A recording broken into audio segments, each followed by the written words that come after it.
All right, today we're testing out the Guinness World Record e-bike. They say it does 200 miles of range. Obviously they test it at 15 miles per hour, so we're not gonna be doing that. We're gonna be like maxing this thing out. So we're gonna see how much range this thing actually gets, real world use. I'm gonna be riding it on the streets, mostly city. I might take it out to the country a little bit if we have enough battery life. Maxed out, I'm expecting to get under 100 miles. So let me throw on some gear since this thing does go pretty dang fast, and we'll just see how far it goes. Let's do it. But wait. Let's take a second out to thank today's video sponsor, Bespoke Post. Bespoke Post is a monthly membership club that sends cool boxes full of goods from under the radar brands. Each box is worth about $70 worth of goods, but you're only paying $45. And a lot of the boxes they send are sourced locally, US, from small business. Each month, Bespoke Post will recommend to you guys things that you might enjoy based on the preferences you gave them right when you sign up. This is one of the boxes I got. This is Forge, and basically it's a very nice, high quality, very sharp, custom-made knife.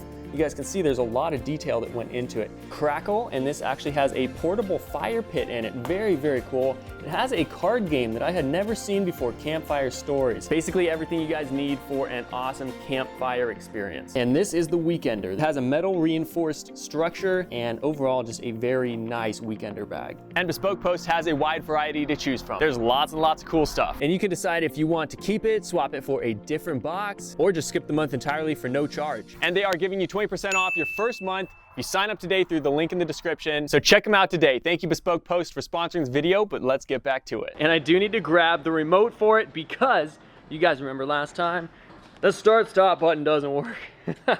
They said they'd replace it for me, but until they do, they haven't. So there you go. Let's grab the remote for this thing. And I'll show you guys how obnoxiously loud it is, even with a piece of flex tape over the speaker. Listen to this. So loud. It is so freaking loud. Oh my goodness. Who thought it was a good idea to put an insanely loud speaker on? Even if you push this, it still chirps at you. Who wants to look like they're stealing a bike in public? Like, if you hear this sound, everyone's gonna be looking over at you like, is that guy stealing that dirt bike? So there's definitely room for improvement here, Delfast. It makes it feel very cheap. So real quick, since I have to start it with the remote, I'll show you guys how to turn it on with the remote. Push the unlock button, push the power button. And there you go, Delfast starts right up. Now to turn it off is the worst part because you have to hold the lock button down. Listen to this, I'll just turn it off for you guys. This is the full sequence. You have to hold down the lock button and then push unlock when it starts flipping out because the alarm goes off when you push the lock button to turn it off. So listen to this. That's how to turn the freaking bike off without the start-stop button. It's so annoying. And remember, this is half as loud as it used to be. Can you imagine out in public trying to turn on your Delfast bike with that? Nope. I just wouldn't ride this thing.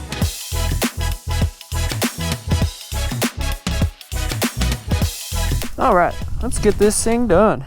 You guys can see we're at 83.2 volts, full battery. Let's freaking do it.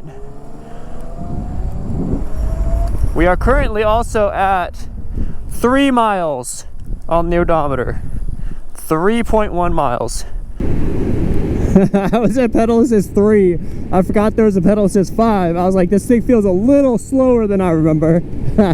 Clicked it up and freak. All right, I'm gonna go my normal coffee shop route just to start this thing off. Yeah! So I'll go grab some coffee. I'm just gonna run a bunch of errands, I think. Since we got a lot of 70.4 volts, the frick? There's no way it jumped down that much. There's no way it jumped down that much. Man, That is some serious voltage sag. What the frick? Went from 83 volts to 70 on full throttle. They definitely tested this thing at a very conservative speed. If the sag is that much. Whatever. Maybe I'll just cruise around at like pedal assist 3 and just go on bike trails and stuff. Maybe that's just what I'll do. But I mean, this thing is quick. It's fun.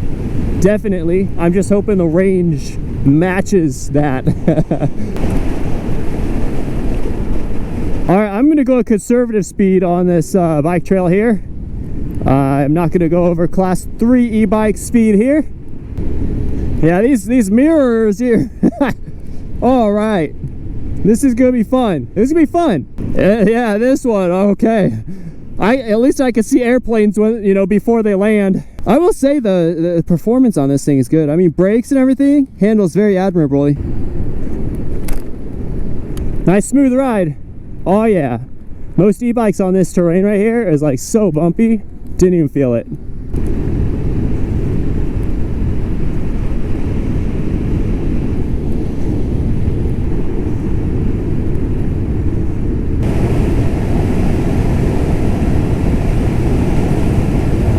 All right, let's take it off-road, see how it does.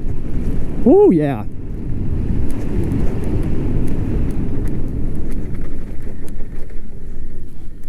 Pretty dang bumpy road. For show, for show.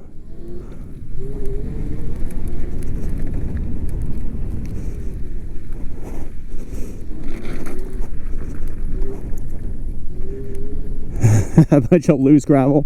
I don't think this is what people mean when they say take it off-road. Bunch of sketchy loose gravel. I'll probably not do that. I'm thinking people mean more like hills and inclines.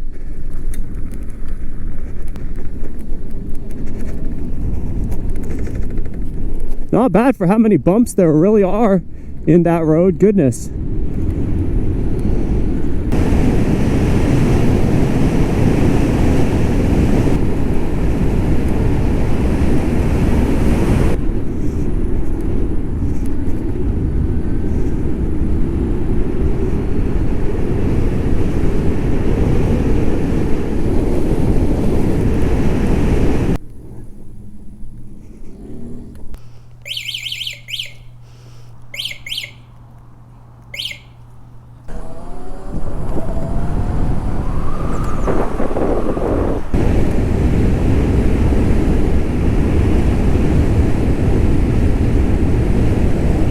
This thing keeps up the traffic, no problem. And handles about like you'd expect a dirt bike to handle.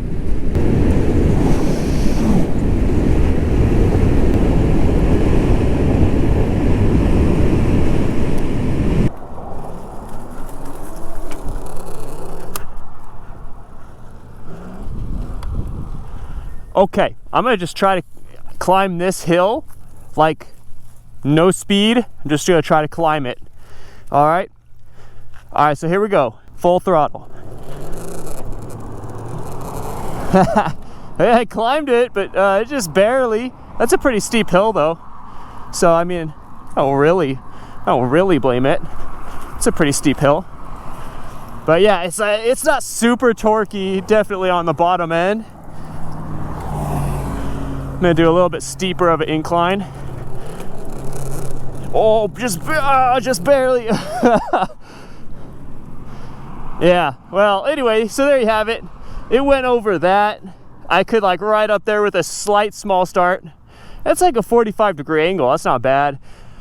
It climbed over that just barely. That's probably like a 30-degree incline. So still a steep hill, but I probably wouldn't want to take it on those steep hills if you're like needing to maintain climb. So yeah, anyway, just wanted to get it out on the dirt just for a second.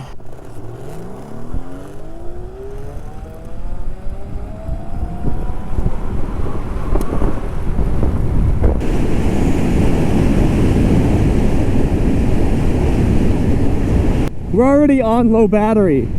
How are we already on low battery? I've gone 25 miles.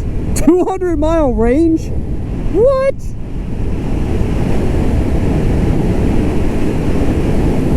That's ridiculous. Dude, this is the Complicator all over again. Yeah, it goes 70 miles per charge. About like 7 miles and it's dead battery. The frick. I am not a big fan of the overinflated specs based on low mile per hour tests. If you're gonna make a bike that does 50 miles per hour, don't say it does 200 miles on one charge. I'm at 25.7 miles, and with voltage sag, I'm on low battery. That's crazy.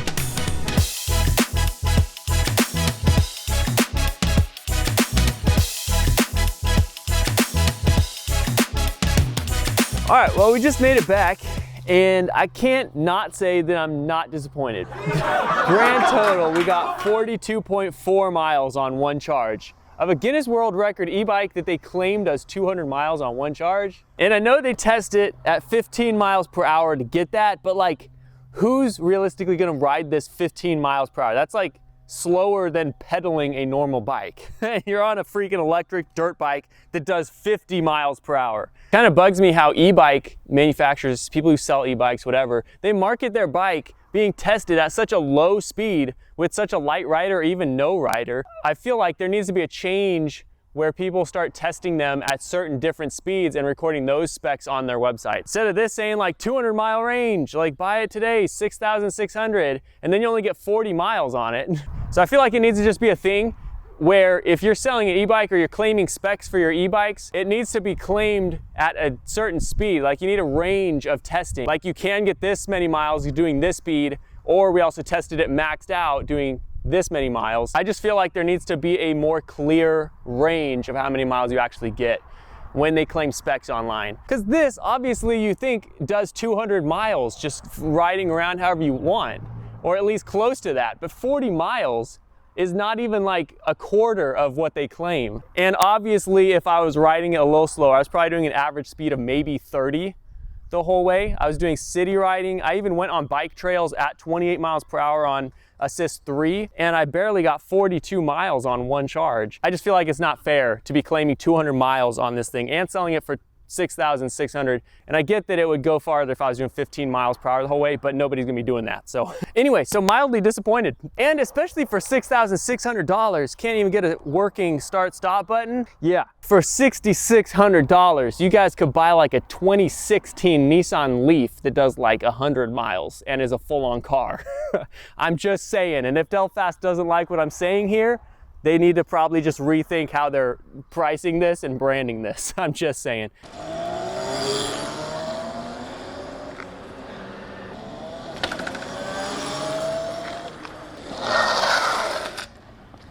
Cool. I hope I didn't bash too hard on the Delfast because it is good components. It's a really nice bike. I'm just disappointed it only got 40 miles per charge.